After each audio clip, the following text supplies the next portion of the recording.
Roland Tasha, të falenderoj shumë që je në emisionin tim. Faleminderit për ftesën. Urime për këtë çmim. Faleminderit shumë. Bravo Bashkisë Gjirokastër që ditë vlerësoj, sepse unë e marr me mend se për çfarë kam bërë atë vlerësimin tënd. Jo thjesht se ka bërë ca foto ty te pazari dhe i ke botuar, por ne do flasim për këtë dhe megjithatë bravo dhe Bashkisë Gjirokastër që ka bërë këtë vlerësim. Në rast edhe unë falenderoj bashkinë, prefekturën, për këtë çmim që për mua është një vlerë edhe është një nder. Tani, Landi, se ne jemi adash, ti ke lindur në Tiranë. Po. Ti je nga Gjirokastra? Jo. Nga je? Unë jam me origjinë korçare, po më thellë jam bleskoviçare, pastaj më thellë jam suljote. Do Suli që është Suli, po. Jashtë kufive tanë. Po, jashtë kufive, po. Do dhe ti s'ke lidhje me Gjirokastrën? Jo, s'kam lidhje. Atëherë ky çmim për ty vlet, ti pas ke marrë 2 çmime. Absolutisht. Se ty mund të kishe dhënë çmim, ty mund të kishe dhënë titull qytetar nderi dhe Korça dhe Tirana? Po, ma thanë edhe në atë kur nxorë çmimin, po Tirana thanë, po Kolonja thanë, më thanë, po Korça është. Po ta marrësh nga një që s'ke rrënjë, kjo është. Por që sidomos. Dhe ta marrësh nga Gjirokastra, ë? Po që. Tani më fal tani se nuk është e lehtë ta marrësh nga Gjirokastra. Biles dikush më ta Holland mos bësh si Gjirokastrit, mos na bësh kushtimtar, është kështu. Me të qeshur me fjalë, por që jo për mua është vlerësim, është një nder. Jo, të vlerësoj Bashkia Gjirokastra. Ajo që më bëri mua të jem pjesë e këtij është patjetër libri i Kadaresa dhe i Gjirokastrës. Këtë do thosha unë e the vetë. Do të thënë, ajo që ti mund ta quajmë këtë kryevepra jote? Po një nga librat më të mirë që kam unë, po, mund ta quaj.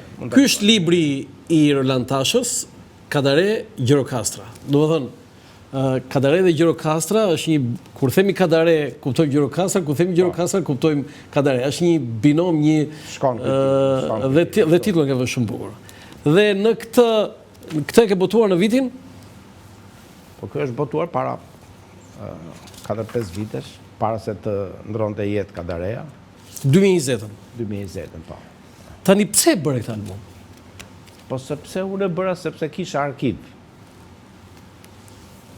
Kisha fotografi plot me Kadare në Gjirokastër, kur ai kthehet në vitin 2000, që kthehet nga Franca, bën një udhëtim në Gjirokastër. Unë duke pasur një njojtje që nga Parisi, kur kam qenë me bursë me Ismailin, ashtu dhe duke pasur mik edhe Bujar Hudrin, botuesin e tij, bëm një vizitë në Gjirokastër, ku qëndruam gati 3 ditë atje, dhe megjithatë unë e kisha fotografuar Kadaren sa në Paris, sa në Torino, sa në Athinë, por fotografimi në Gjirokastër mua më la mbresa, sepse atje dhe Ismail ishte tjetër, sepse ishte në vendin e vet, kisha. Ja, kjo është Gjirokastra. Ja, që ta Landi, kjo nuk është fotografi, kjo është pikturë. Gjirokastra, unë edhe kur jam nisur për ta bërë, e kam fotografuar gjithmonë në gri, si pas kronik në gur, si pas qyteti pa reklama, si pas Kadares. Prandaj ke vënë këtu ti citimin? Absolutisht. Do të thënë, ky ishte një qytet i çuditshëm, që duke sigur kishte dalë në lugim pa pritur një natë dimri, si një qenie parahistorike dhe duke u kasavier me mundime të mëdha, i ishte qepur faqes së malit. Interesante, edhe unë e ndjeja këtë, e kisha të lexuar Kadaren dhe megjithatë që Kadareja ta jep të ndjesi, kjo Gjirokastra ta jep të ndjesi, shumë i veçantë si qytet, i gurt, dhe njëkohësisht gjatë fotografimit unë doja patjetër një Gjirokastër gri, Gjirokastër me mjegull. Sepse mundësisht edhe me shite ishte, ku të ishin patjetër këto anetë, ku të ishin patjetër. Dhe kështu që e kam mbajtur kështu. Si e prisnin Ismail Kadaren në Pleqt? Po, këto ishin edhe bashkë moshatar. Si e prisnin?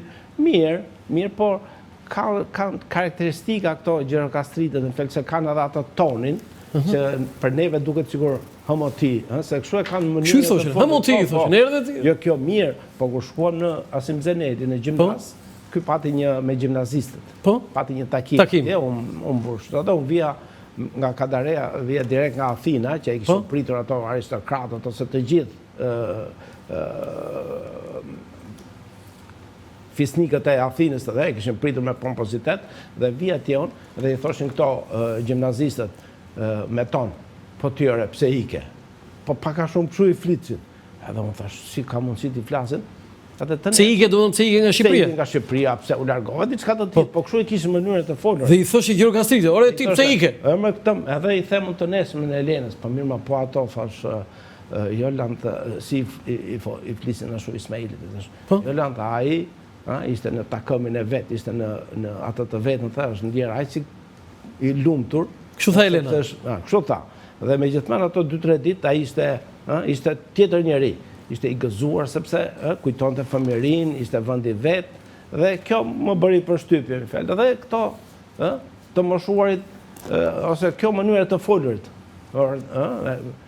Kanë interesante këto të Gjirokastës në fjalë si.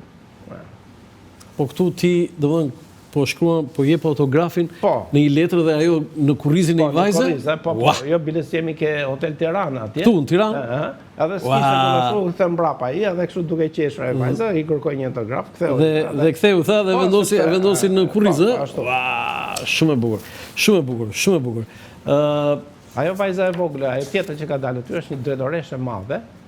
Kush është? Ja, jo, një Juni quhet. Është drejtoresh në Paris, drejtoresh e muzeve. Paris, e gjithë Francës. Kështjella ishte e lashtë, ajo kishte pillë qytetin. Fiks. Shumë e bukur, shumë e bukur, shumë e bukur. Do të thënë, kjo është kryevepra. Lan tasha çka ke bërë me këtë lan. O sa e bukur. Identifikohet me njerë. Po këndi që ti ke marrë aty është jashtëzakonshëm asaj. Se kjo rrugë aty është, nuk lëviz. Po, merret vesh, sa shef të rrugë, merret vesh ku është. Ose e bukur. Edhe i mbajtur në gri, siç të thash. Dhe ky portret është i jashtëzakonshëm. Edhe ky portret i jashtëzakonshëm i Kaderes. I jashtëzakonshëm. Kjo është kryevepra jote.